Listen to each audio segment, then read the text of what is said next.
com o plano espiritual, de falarmos aqui a respeito desses 10 princípios, mas sempre naquela perspectiva, né, das 3 linguagens: a positiva, a relativa e a superlativa, que nós aqui estamos chamando de androgônica, cosmogônica ou teogônica. Termo e palavreado difícil, mas fica fácil da gente compreender que a linguagem positiva é aquela que está mais próxima do nosso entendimento humano.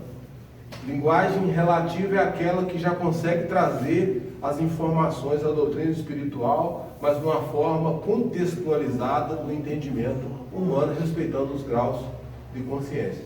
E a forma superlativa é aquela que de fato nos coloca com a informação essencial. Nós sabemos que os grupos, né, de humanos encarnados estão divididos aí dentro, né, dessa plataforma que a gente está chamando aqui de perspectiva. Quando a gente fala a respeito dos 10 princípios, é sempre bom lembrarmos que os 10 princípios são referências. Já dissemos aqui que eles não podem ser considerados como dogmas. Por isso existem, né, as 3 formas de interpretação de cada princípio, mostrando que a realidade ela pode ser flexibilizada numa compreensão de verdade. Verdade nem sempre é realidade, e realidade pode ser entendida como verdade. Então, quando nós falamos que nós temos uma verdade, ou que defendemos uma verdade, isso é um fragmento da realidade. A realidade paira sobre todas as verdades. Quando nós dizemos aqui, ou evocamos aqui a convergência sagrada de Umbanda, o que nós estamos querendo ressaltar, que numa interpretação superior existe, né, paira uma direção absoluta da divindade, numa lei de correspondência à nossa compreensão humana. Aí essas verdades é que são interpretadas por nós, ou pelos vários segmentos que existem espalhados pela nossa terra, não só a religião. Então nós podemos ter uma realidade do ponto de vista espiritual ou essencial, traduzida ou decodificada pela ciência, pela filosofia, pela arte e pela religião. E dentro desses próprios setores ainda existe uma subdivisão. O que a Umbanda quer fazer com que a gente entenda? Que existe um ponto de convergência entre esses saberes. E que, se a gente se esforçar um pouquinho, a gente pode aproximar dessa verdade essencial. E aí, sim, nos aproximar da compreensão da realidade. Ok, se vocês compreenderam isso, nós já falamos, né, a respeito de 6 princípios dos 10. Né? Hoje nós vamos falar sobre o 4º, lembrando sempre, né, que nós já falamos sobre o retorno à essência divina, ou o retorno aos nossos genitores, né, divinos. Já falamos sobre a importância do movimento umbandista. Já falamos sobre as leis kármicas e a predestinação dos seres. Falamos da importância da reencarnação, ou seja, objetivos e finalidades.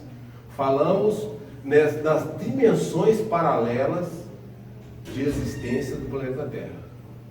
E falamos sobre o poder divino na manipulação das linhas de força e a sua correspondência com o Orixá Exu. Foi o último princípio que falamos no encontro anterior. Hoje nós vamos entrar no 4º. O que é o 4º princípio? O 4º princípio é uma compreensão doutrinária a respeito dos genitores ou mediadores divinos e a função deles, né, como representante da coroa divina. Da agora até chegarmos ao primeiro princípio, fica um pouco mais puxada a nossa compreensão a respeito dos princípios. Mas aí nós vamos evocando os princípios que já falamos e vamos sedimentando, dando base à compreensão para que a gente possa avançar aí na compreensão dos princípios que a gente chama de mais sutis. Então, quando nós falamos que o 4º princípio diz respeito aos mediadores cósmicos, nós estamos falando dos orixás supremos. E se nós estamos falando dos orixás supremos, nós estamos falando dos mediadores da coroa divina. Então, lembram que quando nós iniciamos essa temática, neste ano de 2018, nós falamos que a consciência divina, ou a consciência una, que a gente chama de Deus, permite que 7 grandes espíritos falem por ele. E aí nós demos o exemplo do prisma, né? Uma luz branca entrando e ela se tomando, né, características próprias em 7 cores diferentes, que é a representação dos 7 orixás, está ali na mandala. E esses 7 espíritos, ou 7 orixás supremos, são os mediadores, são os que perfazem a coroa divina. E dentro dessa mediação, é importante que a gente compreenda que esses mediadores, dentro desse primeiro grupo, ou dentro da primeira perspectiva, que é a androgônica ou positiva, não há ainda uma compreensão dessa realidade do ponto de vista espiritual. E aí eu queria explicar para vocês. Lembram que eu falei que na compreensão da linguagem androgônica ou positiva há um antropoformismo? Ou seja, nós pegamos tudo que é sagrado, tudo que é divino e tentamos trazer para a nossa realidade humana. Então nós transformamos orixás, ou damos ao orixás, características humanas. E isso é muito comum no movimento umbandista, né? Então, se vocês lerem aí, ou pesquisarem um pouquinho dos mitos sagrados da Umbanda, é um orixá brigando pela cabeça do filho de santo, é um orixá que briga com o outro para manter a paz no terreiro. Isso é antropoformismo. Mas o que eu queria chamar a atenção, que por trás do mito existe uma realidade. Então, para que a gente consiga compreender o orixá da forma como nós estamos colocando aqui, ou seja, para que ele tenha essa característica como mediador divino, como integrante da coroa sagrada e como condutor de todo o processo evolutivo, nós precisamos nos desvencilhar dos mitos. Precisamos nos abstrair o máximo possível e compreender que nessa primeira linguagem, ainda que haja essa confusão, esse antropoformismo, ou seja, essa qualificação adjetiva dos orixás às virtudes do homem, elas não se confundem.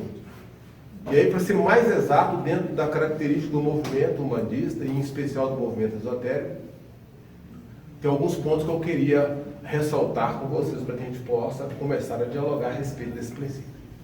Quando nós falamos que não pode ser antropoformizado o orixá, eu queria que vocês compreendessem que o orixá não é o senhor da força sutil. Ele não é a força sutil da natureza. Ele não é a força elementar da natureza. E muito menos, né, um orixá carcomido com essas características falíveis dos homens. Orixás, dentro dessa perspectiva que nós estamos colocando, são potestades cósmicas. São espíritos que, designados pela divindade, têm toda uma responsabilidade de dirigir todo o processo evolutivo. Ou seja, nós viemos do reino virginal e nós vamos ter que voltar a esse reino virginal. E quem dirige todo esse processo, tanto de queda quanto de retorno, é os senhores da luz. Mas os senhores da luz, no seu caráter virginal. Lembra que eu falei que existem, nesse espaço que nós chamamos de mundo, duas realidades diferenciadas. Uma onde só tem espírito puro. E o outro onde nós estamos manifestados, que são espíritos em processo de purificação. Então lá no Jardim do Éden, né, como diz o mito bíblico, lá só existe espírito puro. E o espírito, ele não tem lá nesse reino, lá nesse campo de evolução junto com a divindade, ou em coeternidade, ele não tem corpos de expressão. E aí eu queria que vocês abstraíssem e entendessem que lá não existe energia. Se não existe energia, não existe matéria. Nossa, mas agora você complicou tudo. Então vamos tentar aclarar um pouco mais. Guardem que energia é sempre matéria condensada. Quando vocês pensarem em energia, vocês pensam em matéria. E quando vocês pensarem nessa energia se desfazendo, vocês pensam em energia. O espírito lá nesse ambiente, ele não precisa de nada disso. Ele está em perfeito equilíbrio com a divindade, em perfeito equilíbrio com Deus. Ele nem foi expulso do paraíso. Como diz, ele não comeu da maçã proibida. Ele não quis ser maior do que Deus. E sequer sofreu qualquer tipo de abalo. Consequentemente, lá nesse ambiente, no reino virginal, ele não possui organismos como nós entendemos aqui embaixo. Seja ele mental, que é o campo de ideação, seja ele emocional, que é o campo do sentimento, seja ele físico, que é a experimentação das coisas terrenas. O espírito é atemporal, dimensional.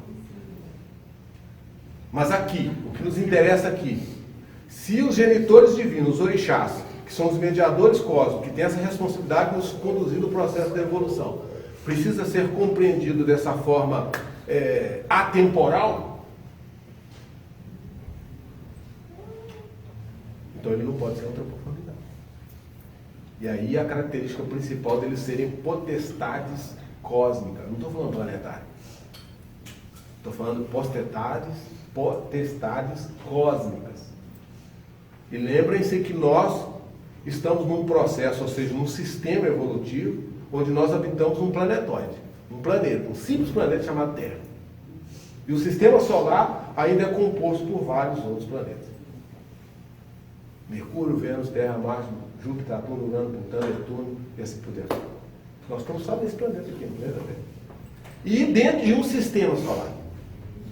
Quando nós falamos de cosmo, nós estamos ampliando o entendimento de vida e de existência. Então, só para vocês terem uma ideia, uma galáxia tem milhares de sistemas solares.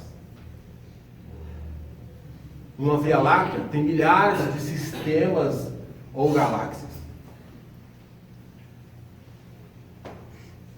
Imagina o universo da forma como nós estamos, são muito mais amplos. Então, o orixá que eu estou me referindo aqui está muito além da nossa compreensão planetária. Mas também, então, esses que se apresentam no terreno não são orixás? Aí é que vem a grande dúvida e eu queria esclarecer aqui para essa nossa linguagem inicial, que é a compreensão andragônica ou positiva. Dentro da hierarquia sagrada, que parte lá da divindade até chegar na nossa realidade aqui humana, existe todo um processo de transmissão hierárquica. E esses que se manifestam aqui, por mais que eles se identifiquem como orixás menores, eles não são orixás causais. Então nós temos os orixás não incorporantes, orixás incorporantes, guias e protetores. Só para vocês terem uma ideia, 98% dos mentores que baixam nos terreiros são protetores. Vou repetir de novo. De cada 100 entidades que baixam por todos esses terreiros espalhados pelo Brasil, não importa se é um molocô, não importa se é um banda esotérica, não importa se é um banda mista, não importa se é um banda traçada, ou até mesmo um candomblé, não importa que vertente que seja religiosa. Se baixar um espírito e se manifestar e dizer que está jungido a essa hierarquia espiritual, a essa compreensão divina, por mais evoluído que ele seja, 98% deles são protetores. E pasmem, 1,2% desses 100% são guias. E 0,08% são orixás menores. Traduzindo isso em número, de cada 100 espíritos que se manifestam em qualquer ambiente, não importa, um ambiente que permite a espiritualidade ou o contato da mediunidade, de cada 100 espíritos, 98 deles são protetores. Um ou outro pode ser guia, que está nesse percentual de 1,2%. Então 98 com 1,2% dá 99,2%. Então sobrou 0,08%. 0,8%, né? Para completar os 100%. Esse 0,8% que é os orixás menores. Não chega nem em segundo direito, né? Nem 1%. Então quer dizer, o orixá que eu estou me referindo está muito acima desses mentores que a gente chama de ancestrais ilustres. E aí eu queria, agora para fechar e não estender mais a minha fala, dentro desse princípio, que é o quarto princípio, dentre os 10 que nós estamos explicando, os mediadores, os orixás como mediadores divinos, como responsável por esta hierarquia espiritual, eles seguem disciplinadamente as ordenanças de cima para baixo. E para nós, dentro do movimento umbandista, é urgente que a gente comece a desfazer esses mitos, né, que andam percorrendo os vários terreiros espalhados pelo Brasil. Que o orixá assume a raiva do médium, que o orixá precisa que seja feito oferendas esdrúxulas para que ele possa tomar a cabeça do médium, que o orixá briga para ter o comando sobre um grupo. Não tem nada disso. Isso tudo é mito. E para a gente compreender o orixá conforme está sendo proposto aqui, nós vamos abrir os nossos horizontes de compreensão. E aí é fundamental que a gente entenda que sair da nossa objetividade, que é a nossa condição humana, ao ponto de se abstrair e compreender essa realidade absoluta, para nós, na nossa condição de encarnado, é impensável. Mas não impossível. Mas nós podemos sair de uma compreensão cuja verdade é muito rasteira, pelo menos para flexibilizar um pouco dessa compreensão divina, ao ponto da gente até mesmo ter maiores responsabilidades e comprometimento com a nossa própria evolução. E aí, para vocês ficarem felizes agora, porque eu falei, isso é uma coisa difícil. Todos nós, quando nascemos, numa hora, num momento, num instante, numa lua, num ano, num dia, nós temos um orixá que preside isso. O grande segredo que os mentores têm tentado nos ensinar é sintonizar com essa linha de força, para que a gente possa obter o equilíbrio, a estabilidade e a harmonia. E aí sim, pensarmos como de fato precisamos pensar, sentir como de fato precisamos sentir e agir conforme precisamos agir. E sintonizar com essas linhas de forças mestras, com essa compreensão e razão, é sintonizar a sabedoria, é sintonizar o amor, é sintonizar a ação efetiva, que são os princípios que nós já falamos sobre eles aqui. Porque só assim nós vamos minimizar a nossa ignorância, o nosso ódio e os nossos apegos. E aí sim, alavancar a evolução. Isso é estar em sintonia com os mediadores cósmicos. Isso é estar em correspondência com a coroa divina. Isso é estar em perfeita sintonia com o orixá que rege a cabeça, que já que eles são os senhores da luz, eles também são os senhores do espírito. E se a gente compreender dessa forma, a gente encontra a própria luz, que é a iluminação interna, para que a gente possa ter luz externa.